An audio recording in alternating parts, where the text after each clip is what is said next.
अच्छा नेक्स्ट है जी question number 7। Question 7 भी ऐसे ही है, क्वेश्चन नंबर 7 भी ऐसे ही है। इसमें भी देखें 3 पॉइंट्स गिवन है। पॉइंट्स, पॉइंट ए है, इसके कोऑर्डिनेट्स हैं -1 2, पॉइंट बी के कोऑर्डिनेट्स हैं 3 -1, सी के कोऑर्डिनेट्स हैं 6 3। कहता है these 3 points are consecutive vertices of rhombus. Rhombus भी पैरेललोग्राम की तरह की एक फिगर होती है, फर्क सिर्फ इतना है कि रोम्बस की चारों साइडें इक्वल होती हैं, पैरेललोग्राम की तो ऑपोजिट साइड इक्वल होती है ना, सिर्फ रोम्बस की ऑल द 4 साइड्स इक्वल होती हैं, यानी इस तरह की शेप होती है ऑलमोस्ट। ठीक है, अपने अंदाजे के मुताबिक मैंने चारों साइडें इक्वल बना ही दी हैं, लेकिन नहीं दी हैं तो बस गुजारा कर लें।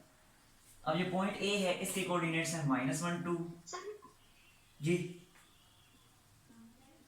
बोलें क्या कह रही है? रोम्बस में 90 डिग्री नहीं बनता ना? नहीं, रोम्बस डिग्री से बनता है या नहीं? नहीं बनता, नहीं बनता। रोम्बस और स्क्वायर में यही फर्क है ना कि स्क्वायर के चारों एंगल 90 डिग्री के होते हैं और रोम्बस का कोई एंगल 90 का नहीं होता। तो यहां भी जो है ना फोर्थ वर्टेक्स डी फाइंड करने का कहा हुआ है। ठीक है, तो यहां भी जब फोर्थ वर्टेक्स डी फाइंड करना है तो एक दफा फिर ये भी ऐसे ही आपने कर लेना। अब ये जो है ना पहले वाले क्वेश्चन की तरह ये सेम उसी की कॉपी है, यानी ए बी लाइन जो है इसकी स्लोप को आप m1 का नाम दे दें, इसी तरह बी सी लाइन जो है इसकी स्लोप को m2 का नाम दे दें, सी डी स्लोप को m3 का नाम दे दें और ए डी की स्लोप को m4 का नाम दे दें। बिल्कुल उसी मेथड के अकॉर्डिंग जैसे अभी पहले की है, उसी के अकॉर्डिंग आपने ये चारों स्लोप्स फाइंड कर लेनी है। ठीक है, और जब चारों स्लोप्स फाइंड कर लेंगे तो m1 और m3 की स्लोप को इक्वल पुट करेंगे, m1 और m3 स्लोप इन्हें इक्वल पुट करेंगे तो एक इक्वेशन मिल जाएगी। इसी तरह m2 और m4 स्लोप को इक्वल पुट करेंगे तो दूसरी इक्वेशन मिल जाएगी। ठीक है, और उन दोनों इक्वेशंस को साइमल्टेनियसली सोल्व कर लेना है, इस तरह से x और y की वैल्यूज आ जाएंगी। क्लियर है, कोई इशू तो नहीं है इसमें?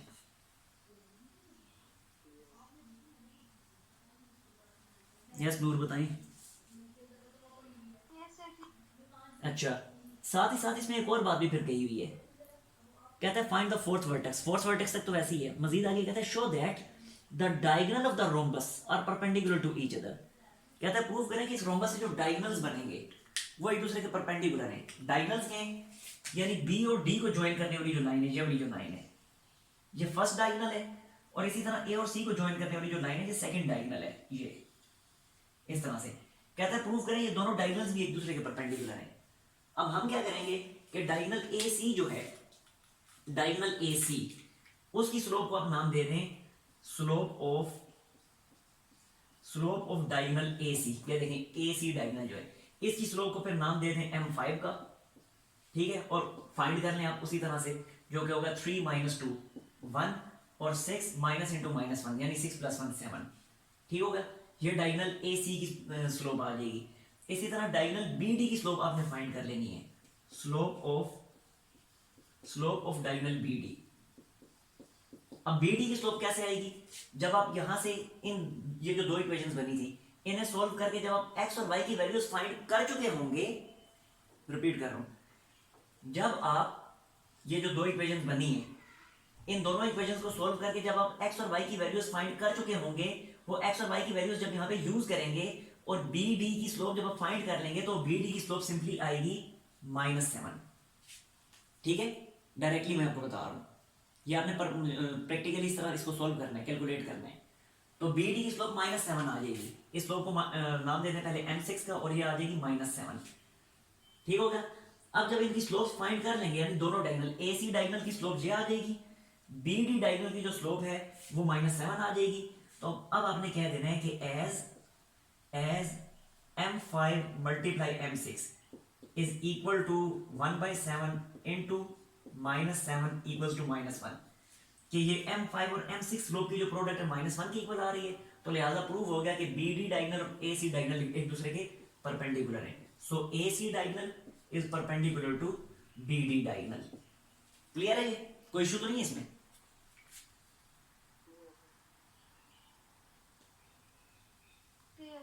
बस स्क्रीनशॉट लें जल्दी से, नेक्स्ट क्वेश्चन फिर मैं स्टार्ट करता हूँ।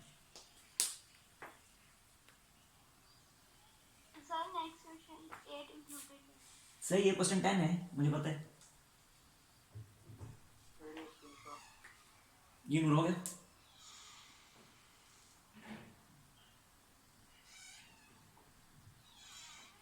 नूर हो गया स्क्रीनशॉट? ये सर।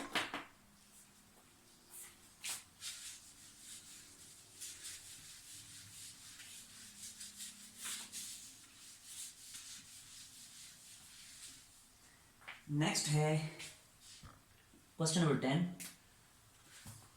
क्वेश्चन 10 में कहते हैं find the equation of the line. अब लाइंस की इक्वेशंस हमने फाइंड करनी है। अभी तक तो हम जस्ट स्लोप्स को ही डिस्कस कर रहे थे, लेकिन अब लाइंस की इक्वेशंस की तरफ हम आ जाते हैं। तो यहाँ पे लिख देता हूँ साइड पे इक्वेशंस ऑफ लाइन। लाइंस की डिफरेंट इक्वेशंस होती हैं, डिफरेंट फॉर्म्स उनकी होती हैं। वो मैं फॉर्म्स यहाँ पे लिखता जाता हूँ और साथ उनके नाम भी लिखता जाता हूँ। सबसे पहली फॉर्म जो है वो है y is equal to M X plus C. इस फॉर्म को कहते हैं स्लोप इंटरसेप्ट फॉर्म। इसको कहते हैं slope intercept form. Slope intercept form, ठीक है।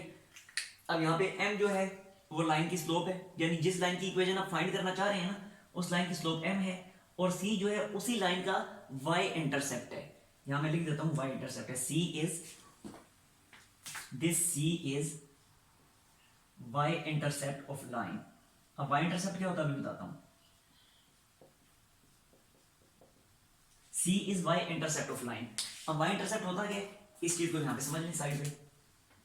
देखें, लेट्स सपोज ये x एक्सिस है, ये y एक्सिस है, ठीक है। अब एक लाइन है, जिस लाइन की इक्वेशन जो मैंने लिखी हुई है वो लाइन इस तरह से है कुछ कि देखें, लेट्स सपोज ये लाइन है, ठीक है, ये लाइन है और इस लाइन की ये इक्वेशन मैंने लिखी है y equal to M X plus C. ठीक हो गया। अब ये लाइन, अब गौर से सुनना, ये y इंटरसेप्ट क्या होता है। ये लाइन जो है, ये लाइन जिस पॉइंट पे y एक्सिस को कट करेगी, ओरिजिन से लेके उस पॉइंट तक का जो डिस्टेंस है ये y इंटरसेप्ट कहलाता है। ओरिजिन से लेके, ये ओरिजिन है, ये वाला ओरिजिन है, तो ओरिजिन से लेके इस पॉइंट तक का ये जो डिस्टेंस बनता है, ये जो डिस्टेंस बना ओरिजिन से लेके इस पॉइंट तक का, this distance is called y intercept. ठीक है, तो y इंटरसेप्ट सिंपली क्या है, y इंटरसेप्ट जो है वो पॉइंट, y इंटरसेप्ट वो डिस्टेंस है कि जिस पॉइंट पे ये लाइन y एक्सिस को कट कर रही है, उस पॉइंट से लेके ओरिजिन तक का जो डिस्टेंस है, दैट इज y इंटरसेप्ट। इसी तरह x इंटरसेप्ट आगे वो भी यूज होगा, तो वो भी मैं यहीं पे बता देता हूँ। ये चीज यहीं पे क्लियर कर लें कि अब ये जो डिस्टेंस बनेगा, देखें, इसी लाइन ने x एक्सिस को जिस पॉइंट पे कट किया, इसी लाइन ने x एक्सिस को जिस पॉइंट पे कट किया, तो उस पॉइंट से लेके ओरिजिन तक का जो डिस्टेंस है, ये वाला जो डिस्टेंस है, ये कहलाता है x intercept. This is x intercept. ठीक होगा।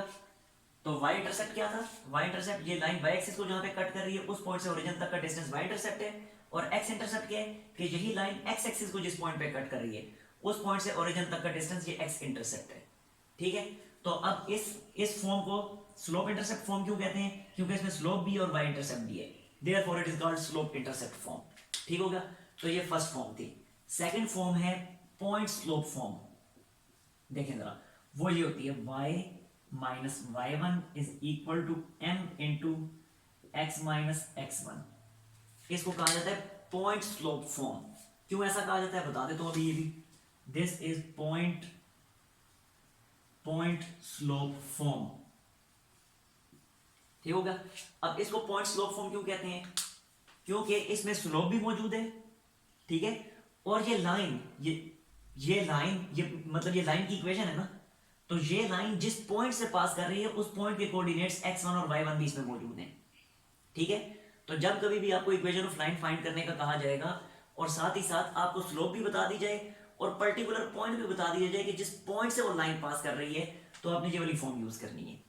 ठीक है, क्योंकि इसमें स्लोप भी है और साथ ही साथ पॉइंट के कोऑर्डिनेट्स भी हैं, x1 और y1 पॉइंट के कोऑर्डिनेट्स हैं जिस पॉइंट से ये लाइन पास कर रही है, therefore it is called point slope form.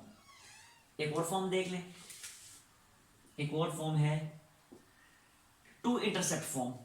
Two intercept form क्या है, वो ये है x divided by a plus y divided by b is equal to 1। This is two intercept form. क्यों इसको ऐसा कहते हैं अभी बताता हूं। This is two intercept this is two intercept form.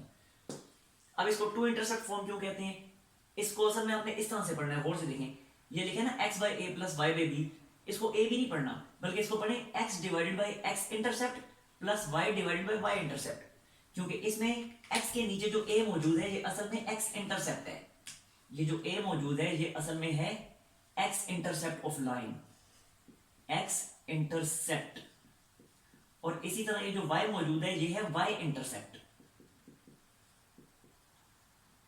y intercept, ठीक है।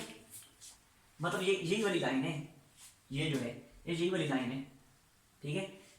x divided by x intercept, यानी ये वाला डिस्टेंस जो है, ये वाला डिस्टेंस, ये डिस्टेंस इस इक्वेशन में a है, और ये y divided by y intercept b, ये b y इंटरसेप्ट है ना, तो इसका मतलब ये जो डिस्टेंस है जिसको अभी मैंने इस जगह पे c का नाम दिया है, ये c असल में उस इक्वेशन का b है, ठीक होगा। तो जब कभी भी आपको किसी भी इक्वेशन में कोई भी इक्वेशन अगर आपको बनानी हो और उसमें दो इंटरसेप्ट x इंटरसेप्ट और y इंटरसेप्ट दोनों गिवन हो, तो आपने सिंपली ये वाली इक्वेशन यूज कर लेनी है, ठीक हो गया। और एक और फॉर्म, वैसे तो फॉर्म्स और भी बहुत सारी हैं, लेकिन इस केस में ये लास्ट फॉर्म है, बाकी दो फॉर्म्स और हैं वो आगे चल के फिर आपको बताऊंगा। फोर्थ फॉर्म, इसको कहते हैं टू पॉइंट फॉर्म, और ये ऐसे होती है x divided by x1 over x2 minus x1 over x2 minus x1 is equal to y minus y1 over y2 minus y1। इसको कहा जाता है टू पॉइंट्स फॉर्म।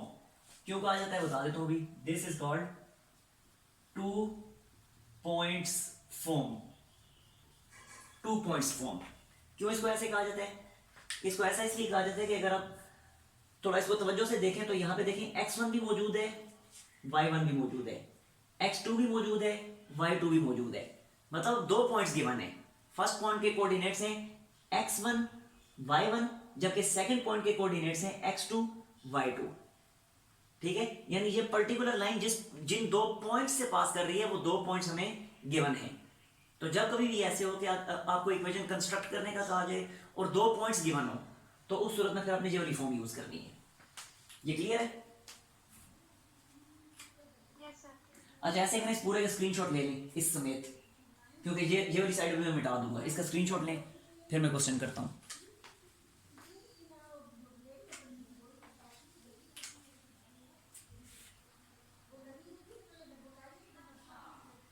हाँ जी, डन,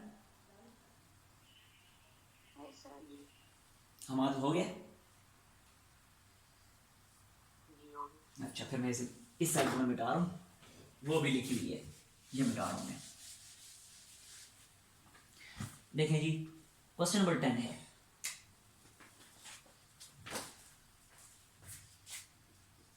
क्वेश्चन 10 है, कहते हैं find an equation of the line, part C है इसका, पार्ट सी एफ और जी है ना आपके सिलेबस में, तो पार्ट सी में कर रहा हूं। देखिए पार्ट सी में कहता है कि ये लाइन जो है इट इज पासिंग थ्रू किस पॉइंट से पास कर रही है, -8,5, this line passing through -8,5 having slope undefined, और जो इसकी स्लोप है वो है अनडिफाइंड। और मैंने अभी थोड़ी देर पहले आपको बताया था अनडिफाइंड का मतलब होता है 1 डिवाइडेड बाई 0, अनडिफाइंड, ठीक हो गया। अब आप इसमें देखें, आपने इक्वेशन बनानी है, और इक्वेशन बनाने के लिए जो आपको इंफॉर्मेशन गिवन है, एक आपको पॉइंट गिवन है कि वो लाइन इस पॉइंट से पास कर रही है, और साथ उसकी स्लोप गिवन है। मुझे बताएं इन चारों में से कौन सी वाली फॉर्म यूज होगी, जल्दी से बताएं। पॉइंट स्लोप सर, यस बिल्कुल, पॉइंट स्लोप फॉर्म यूज होगी, क्योंकि पॉइंट स्लोप फॉर्म में देखें स्लोप भी गिवन है और ये x1 और y1 पॉइंट भी गिवन है, ठीक है। तो यहां भी देखें पॉइंट भी गिवन है और साथ स्लोप भी गिवन है, तो फिर पॉइंट स्लोप फॉर्म यूज करेंगे। तो लिखते हैं using point slope form, using point slope form, तो पॉइंट स्लोप फॉर्म में यूज करूंगा जो कि है y minus y1 is equal to m into x minus x1। y की जगह y की वैल्यू में लिख रहा हूं जो कि है 5, सॉरी y की जगह नहीं, y1 की जगह लिखा जाएगा 5। x और y जो है ये फिक्स्ड होते हैं, ठीक है, इनको नहीं चेंज करना, क्योंकि इक्वेशन जो बनेगी वो एक्स और वाई की टर्म में ही बनेगी, एक्स और वाई की फॉर्म में बनेगी। ये जो -8 और 5 जो है ये वैल्यूज, ये x1 और y1 की वैल्यूज हैं, ठीक है। तो y1 की जगह मैंने 5 लिख दिया, m की जगह लिखूंगा स्लोप अनडिफाइंड है ना, तो ये बना 1/0, और फिर x माइनस x1 की जगह मैं क्या लिखूंगा, x1 की जगह लिखूंगा -8। अब अगले स्टेप में 0 जब आगे इधर मल्टीप्लाई होगा तो ये फुल 0 कर देगा सब कुछ, जबकि यहां रह जाएगा x + 8, और ये 8 जब इधर शिफ्ट होगा तो x की वैल्यू बन जाएगी -8। तो this is equation of required line, ठीक है, equation of required line. Clear? कोई मसला तो नहीं है इसमें? स्क्रीनशॉट लेनी जल्दी से, स्क्रीनशॉट लेनी जल्दी से।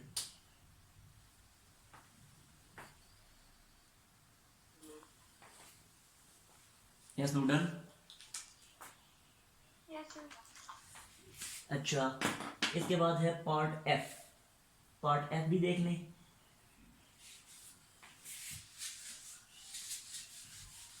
इसी क्वेश्चन 10 का है पार्ट एफ।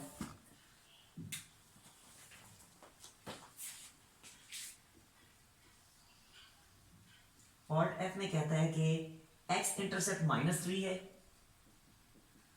एक्स इंटरसेप्ट ये है -3, जबकि y इंटरसेप्ट है 4। x इंटरसेप्ट और y इंटरसेप्ट गिवन है। मुझे बताएं इन चारों में से कौन सी वाली फॉर्म यूज होगी?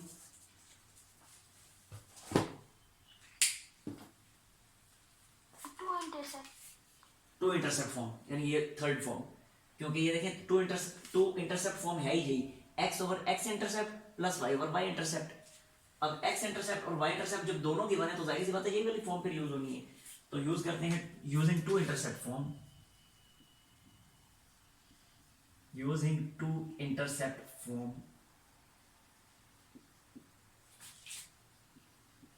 जो कि है x over x intercept plus y over y intercept equal to 1, ठीक है। अब ये जो वैल्यू है इस इक्वेशन के अकॉर्डिंग, ये जो वैल्यू है, ये वैल्यू है फिर a की, ठीक है, यहां लिख देता हूं मैं, ये वैल्यू है फिर a की, और ये वैल्यू जो है ये वैल्यू है फिर b की, ठीक होगा। तो अपने वैल्यू से हम पुट करता हूं, तो ये बनेगा x divided by -3 plus y divided by 4 equals to 1। अब इसको ऐसे ही नहीं छोड़ देना, इसको प्रॉपरली इक्वेशन की फॉर्म में कन्वर्ट करना है, यानी फ्रैक्शन रिमूव करना है, ठीक है। फ्रैक्शन कभी भी इक्वेशन की फाइनल फॉर्म में नहीं होना चाहिए, फ्रैक्शन को लाजमी रिमूव करना है। तो उसके लिए फिर जाहिर सी बात है एलसीएम लेना पड़ेगा। तो अब यहाँ पे एलसीएम क्या आ जाएगा, -12 आ जाएगा, ठीक है। तो ऊपर आ जाएगा 4x और यहाँ आ जाएगा -3y इज इक्वल टू 1, जो कि फर्दर -12 को उधर शिफ्ट करें तो बनेगा 4x - 3y is equal to -12। यहाँ तक छोड़ दें तब भी ठीक है, और मजीद -12 को इधर शिफ्ट कर दें तो ज़्यादा बेहतर है। तो this is final form of equation, ठीक है। This is equation of required line, equation of required line. हाँ जी, स्क्रीनशॉट लें, और अगर कोई इशू है तो पूछ लें जल्दी से।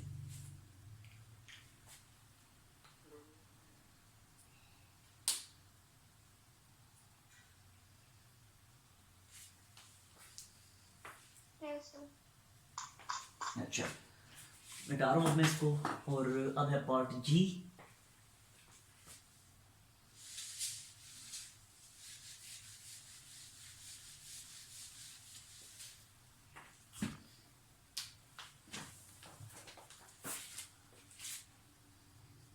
पार्ट जी है एक्स इंटरसेप्ट में गिवन है,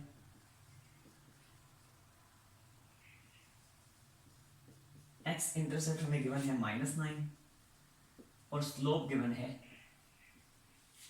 -4। हाँ जी, कौन सी वाली फॉर्म इनमें से यूज करेंगे?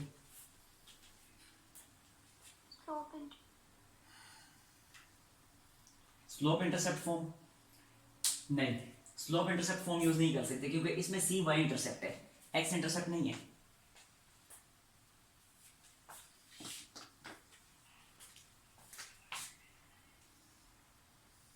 इसमें मैं आपको बताता हूँ पॉइंट स्लोप फॉर्म यूज करेंगे, ये वाली फॉर्म कैसे यूज करेंगे, अभी आपको ये चीज शायद थोड़ी ये डाउटफुल लगे, लेकिन अभी इसी लाइन की मैं देखें आपके सामने फिगर ड्रा करता हूँ, फिर आपको क्लियर हो जाएगा। अब यहाँ पे x इंटरसेप्ट गिवन है ना -9, तो अगर x इंटरसेप्ट -9 है तो अभी थोड़ी देर पहले मैंने आपको बताया भी था x इंटरसेप्ट किसे कहते हैं कि यही लाइन x एक्सिस को जिस पॉइंट पे कट कर रही है उस पॉइंट से ओरिजिन तक का डिस्टेंस x इंटरसेप्ट कहलाता है। ठीक है, तो अगर x इंटरसेप्ट -9 है तो इसका मतलब है कि x एक्सिस पे जहां -9 बनता है, x एक्सिस में -9 कहां बनता है, ऑलमोस्ट यहां बनता है, ऑलमोस्ट यहां -9 बनता है x एक्सिस पे। ठीक है, तो जब x एक्सिस पे यहां -9 बनता है और ये ओरिजिन है, तो ये लाइन फिर x एक्सिस को इस पॉइंट पे कट करके गुजरेगी, तो ये फिर लाइन इस तरह से हुई।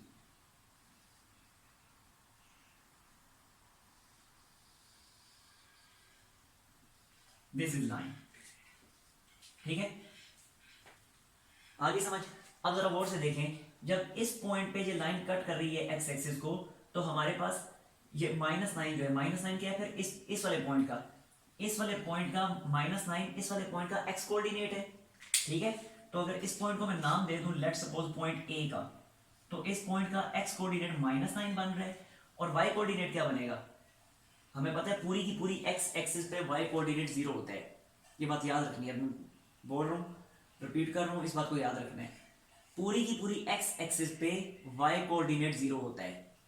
इसी तरह पूरी की पूरी y एक्सिस पे x कोऑर्डिनेट 0 होता है। समझ आइए। तो अब क्योंकि ये पॉइंट A x एक्सिस के ऊपर है तो पूरी x एक्सिस पे y कोऑर्डिनेट 0 होता है, तो इसलिए इस पॉइंट का y कोऑर्डिनेट 0 बनेगा। मुझे लगता है ये बात समझ आई या नहीं आई?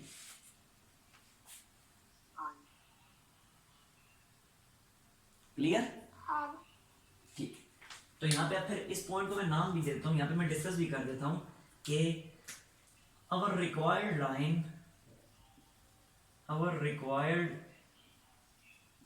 line cuts x axis। इस क्वेश्चन में इस तरह से एक फिगर भी बनानी है, ठीक है ना। our required line cuts x axis at point A -9 0। ठीक हो गया। अब हमें पॉइंट मिल गया कि वो पॉइंट किस पॉइंट पे एक्स एक्सिस को कट करती है, यानी हमें वो स्पेसिफिक पॉइंट मिल गया जो पॉइंट इस लाइन के ऊपर लाई करता है। देख लिए पॉइंट ए वाकई इस लाइन के ऊपर लाई कर रहा है ना, तो उस लाइन का एक पॉइंट भी हमें मिल गया और उसकी स्लोप तो ऑलरेडी गिवन थी ही। तो अब जब पॉइंट भी है स्लोप भी है तो definitely point slope form use होगी ना। तो यहां मैं लिख देता हूं using point slope form, using point slope form. तो ये बन जाएगा फिर y minus y1 is equal to m into x minus x1। Values put कर दें, y माइनस y1 की वैल्यू क्या है 0 इज इक्वल टू m की वैल्यू वो ऊपर गिवन है -4, x माइनस x1 की वैल्यू है -9। ठीक हो गया। Now it becomes y is equal to -4 और ये बन जाता है x प्लस 9। ठीक हो गया। मजीद इसको सिंप्लीफाई करें तो ये बनेगा y is equal to -4x minus 36। ठीक हो गया। और फर्दर सब कुछ उठा के इधर ले आए तो ये बनेगा 4x plus y plus 36 is equal to 0 and this is our required line. ले स्क्रीनशॉट और कोई इश्यू हो तो पूछ लें।